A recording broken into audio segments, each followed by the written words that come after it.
ఇప్పుడు మనం చూస్తున్నాం సార్. అంటే దీనికి సంబంధించినటువంటి విషయంలో పాకిస్తాన్ సంబంధించినటువంటి ఎఫెక్ట్ పిఓకే, పాక్ ఆర్మీ, ఐఎస్ఐకి ఉన్నటువంటి సంబంధంపై మీరు ఐఎస్ఐ చెప్తాను. Inter services intelligence centre.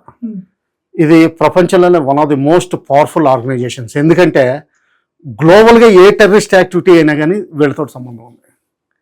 వీళ్ళది ఇంకోటి ఏంటంటే ఆఫ్ఘనిస్తాన్లో హీరోయిన్ ప్రొడ్యూస్ చేసి దీన్ని వేరియస్ సముద్రం ద్వారా అయినా సరే, ఇండియా ద్వారా అయినా సరే వేరియస్ దేశాలకి పంపించి వాళ్ళ ఓన్ జనరేట్ చేసుకుంటున్నారు మనీ. $800 million యాన్యువల్లీ జనరేట్ చేస్తున్నట్టు రిపోర్ట్ వస్తుంది. అంటే వాళ్ళకి పాకిస్తాన్ గవర్నమెంట్ సపోర్ట్ ఇవ్వకపోయినా కానీ స్వతంత్రంగా బతకగలిగే అవకాశం ఉంది. దీనిలో ఏంటంటే ఇప్పుడు ఒక లెఫ్టినెంట్ జనరల్ ప్రస్తుతం ఉన్న చీఫ్ 2 ఏళ్ల క్రితం, అంటే దీని చీఫ్ అవ్వకముందు, అంతకుముందు అపాయింట్మెంట్ ముందర, అంటే ఇమ్రాన్ ఖాన్ గారి టైంలో DGISI కింద చేశారు.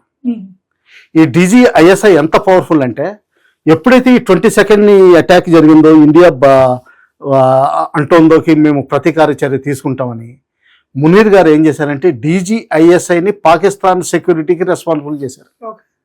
కోర్ కమాండర్స్ కూడా కాకుండా ఆయన ఇన్ఛార్జ్ కింద చేశారు. ఇందులో ఒక కాశ్మీర్ డెస్క్ ఉంటుందండి.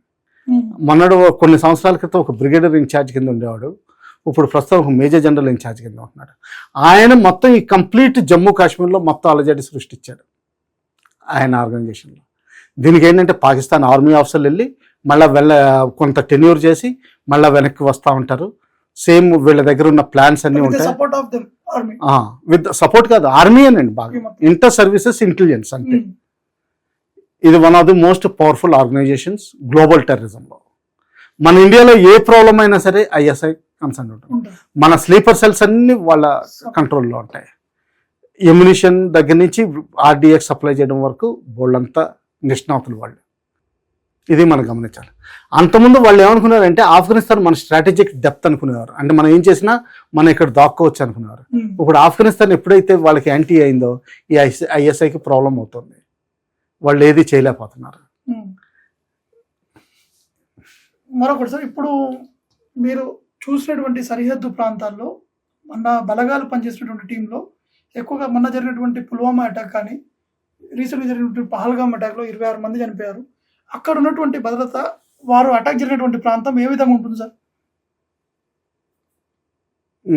వారు అటాక్ చేసిన ప్రాంతం మెడోస్ అంటారు. కొండలు మెడోస్ అంటారు. పచ్చిక బయళ్ళు.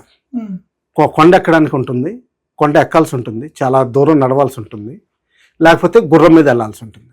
గుర్రం మీద వెళ్ళిన వాళ్ళకి కొంతమందికి అమర్నాథ్ యాత్ర టైంలో డోలీ ఉంటుంది. అంటే బాగా ముసలి వాళ్ళు గుర్రం కూడా ఎక్కి కూర్చోలేరు, వాళ్ళని డోలీలో మోసుకెళ్తారు, చాలా ఖర్చు అవుతుంది. అలాగే ఈ మధ్యన హెలికాప్టర్ సర్వీసెస్ కూడా అమర్నాథ్ యాత్రకి దగ్గరలో 4 కిలోమీటర్ల దూరంలో వరకు కేవలం అంత దూరమే నడిచి వెళ్ళగలిగే పరిస్థితి చేశారు. ఇంకొక ఆల్టర్నేట్ రూట్ కూడా సోనమర్గ్ నుంచి ఉంది. ఇవన్నీ స్వర్గంలాగా ఉంటుంది, చాలా బాగుంటుంది. ఎప్పుడు అక్కడ ఫ్లవర్స్ ఉంటాయి. ఎప్పుడు ఈ సమ్మర్ సీజన్ అయితే అక్కడే ఉండిపోవాలనిపిస్తుంది. అర్థమవుతుంది. ఇది చూడండి, ఇదంతా మంచి కొండలు. ఇది కిష్ట్వార్ నేషనల్ పార్క్ అని. ఎక్కడ అసలు హ్యూమన్ బీయింగ్ ఉండదు. ఈ జన్స్కర్ ఏరియా దగ్గర నుంచి ఈ ఏరియా అంతా. ఇది అనంతనాగ్ జిల్లాలో ఈ కాజీగుండ్కి దీనికి మధ్యలో ఈ ఏరియా అనమాట అండి, పహల్గాం అనేది. సారీ, ఇదిగో పహల్గాం మీకు కనిపించింది కదా.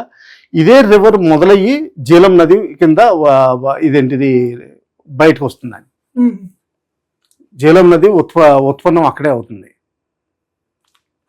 కిలోమీటర్లు పైన చెట్లు, లేకపోతే గడ్డి కింద గడ్డి, మంచి పువ్వులు, ఆహ్లాదకరంగా కోల్డ్ క్లైమేట్, ఫైర్ కింద ఇదేంటిది రాత్రి సాయంకాలం మంట వేసుకుని హాయిగా సంక్రాంతి లాగా ఉండాలనిపిస్తుంది ఆ ప్రాంతం మొత్తం.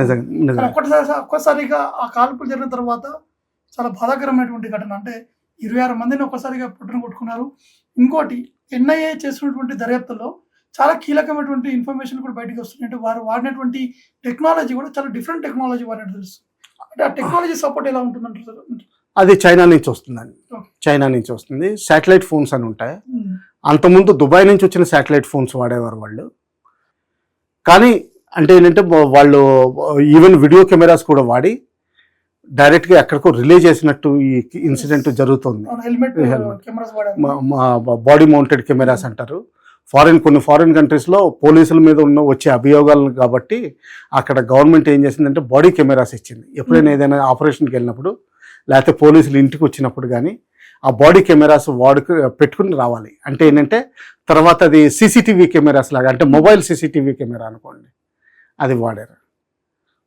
ఖచ్చితంగా థ్యాంక్ యూ సార్. అంటే మనం చూస్తున్నాం మొత్తం అంటే ఎంతో చక్కగా పూర్తి స్థాయిలో అక్కడ ఉన్నటువంటి పరిస్థితిని కూడా వివరించి చెప్పారు. సరిహద్దులో ఉన్నటువంటి పరిస్థితులు, అక్కడ ఉన్నటువంటి విక్రాంత్ ఆపరేషన్ సంబంధించినటువంటి విషయాలకు సంబంధించినటువంటి అంశాలతో పాటు భారత్ దగ్గర ఉన్నటువంటి ఆయుధాలకు సంబంధించినటువంటి అంశాలు ఏదేమైనా కూడా ఖచ్చితంగా యుద్ధం వస్తే భారత్ సిద్ధంగా ఉంది, దేనికైనా తేల్చి పడేందుకు కూడా సిద్ధంగా ఉన్నట్టు మనకి స్పష్టంగా అర్థమవుతుంది. నమస్కారం, థ్యాంక్ యూ.